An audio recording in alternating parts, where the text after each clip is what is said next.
ఒడిశా నుంచి గంజాయి రవాణా చేస్తున్న నలుగురిని task force CI Bhaskar Rao అదుపులోకి తీసుకున్నారు. విశాఖ సిపి ఆఫీసులో డీసీపీ సంబంధించిన వివరాలు వెల్లడించారు.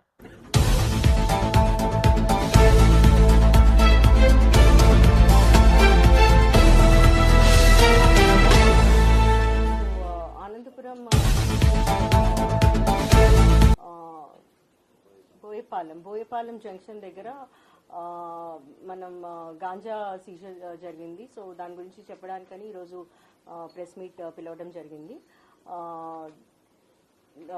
ఈరోజు మార్నింగ్ 11:30 ప్రాంతంలో మన task force inspector Bhaskar Rao గారు అండ్ టీమ్ వారి క్రెడిబుల్ ఇన్ఫర్మేషన్ మీద ఒక Bolero vehicle with 3 members in the vehicle and వాళ్ళకి ముందు పైలట్గా ఒక బైక్ అండ్ ఒక మెంబర్, మొత్తం 4 members